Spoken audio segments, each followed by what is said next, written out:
예전에 놀이동산에서 발생한 사고에 대한 소식을 듣고 많이 놀라고 안타까움을 금할 수 없었습니다. 물론 많은 사람들이 모이고 이용하는 시설에서는 사건 사고가 적지 않게 일어나기도 하지만 이번의 경우에는 심각한 부상 사고였기 때문입니다. 내용에 대해서 살펴보면 대구의 어느 한 놀이동산에서 아르바이트로 일을 하던 직원이 놀이기구 중 하나인 롤러코스터 뒤편에 올라타고 있다가 열차가 출발하면서 레일에 다리가 끼어 크게 다친 사고였습니다. 이 알바생의 나이는 20대 초반의 젊은이였습니다. 이에 따라서 대표이사를 포함하여 안전관리자, 현장관리 감독자 모두 불구속 입건으로 검찰의 기소 의견으로 송치되었다고 하나 이 청년에게는 돌이킬 수 없는 큰 후유증과 장애를 남기게 되었습니다. 놀이동산의 이용객은 보통 어린아이를 비롯하여 청소년 그리고 가족들과도 함께 많이 가기 때문에 크고 작은 사고에 대하여 더욱더 경각심을 가질 수밖에 없습니다. 하지만 이러한 가운데 불가피하게 발생한 상해 사고에 대해서는 어떻게 해야 할까요? 또한 대처 방안은 무엇일까요? 아이들의 경우 성인의 눈높이에서 바라보고 생각하면 안 됩니다. 아시다시피 인지 판단 능력과 대처 능력이 많이 떨어지므로 특히 보호자의 보호감독 주의 의무가 요구됩니다.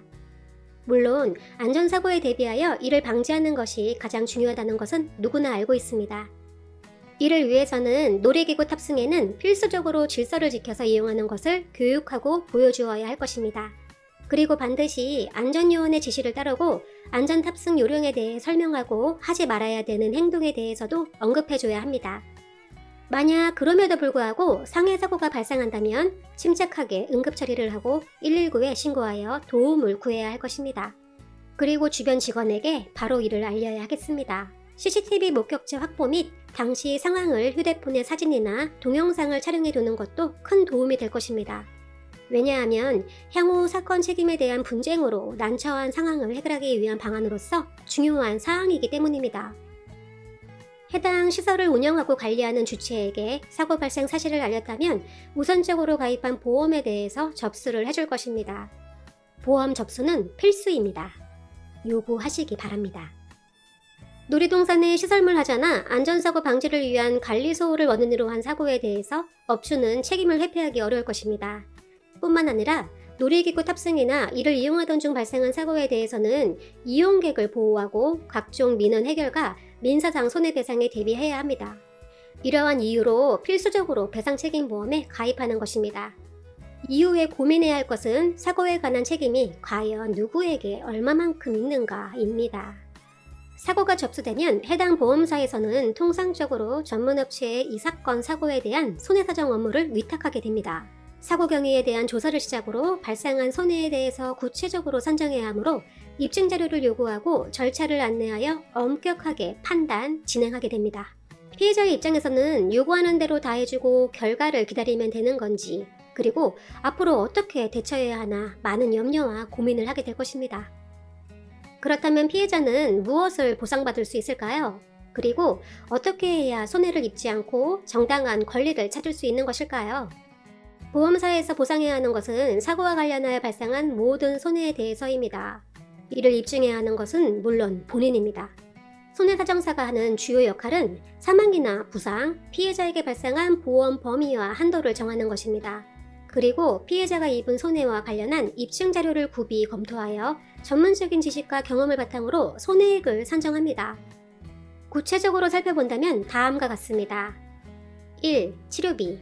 사고와 관련하여 발생한 병원 진료비, 수술비, 입원비, 통원비입니다. 물론 한의원이나 한방병원 등 원하는 진료기관에서 치료받을 수 있습니다. 선납해야 하는 비용 때문에 우선은 건강보험으로 적용받아 나중에 보험사에서 돌려받지만 원칙상 배상할 주체가 있으므로 의료보험을 적용받아서는 안 됩니다. 게다가 중간에 내가 가입한 보험의 의료실비를 청구하여 받기도 합니다. 하지만 나중에 병원비에 대해서 보험사와 공단 측에 구상권에 대해 복잡하게 엮여서 문제가 되거나 합의금 산정 시 다툼이 되는 경우가 있으니 전문가의 조언을 구하시기 바랍니다. 2. 휴업손해. 성인인 경우 병원 치료로 인하여 상당 기간 동안 일을 하지 못하게 될 수 있습니다. 이러한 경우 발생하는 손해를 말하며 이를 휴업손해라 합니다. 근로소득자, 일용직, 사업자, 무직, 주부, 학생 모두 각각 산정 방식의 차이가 있고 소득에 대한 입증 자료가 필요합니다. 3. 후유장애. 척추골절, 십자인대 파열, 손목, 발목 등의 주요 사지관절에 대한 부상으로 발생할 수 있거나 예상 가능한 후유증은 여러 가지가 있습니다. 그 정도와 기간, 사고 관여도 등을 구체적으로 입증하여 위자료를 비롯한 후유장애에 대한 보상 청구 역시 면밀하게 검토해야 합니다. 4. 과실 산정. 사고와 관련하여 일정 부분 피해자의 부주의가 있었다면 이에 대해서 책임 분담 부분을 산정합니다. 사고 경위에 대해서 명확히 입증할 자료가 많을수록 유리할 수 있겠습니다. 또한 유사한 사례에 대한 법원 판례를 검토하여야 합니다. 이러한 과실 산정이 왜 중요할까요? 바로 내가 받을 보상금의 비율대로 감액되어 반영되기 때문입니다. 이상으로 놀이동산 사고 대처에 대한 이야기를 마치겠습니다. 상담이 필요하신 분들은 언제든지 보상 하우머치에 문의해주세요. 상담의 문은 항상 열려 있습니다. 지금까지 보상 하우머치였습니다. I will be back.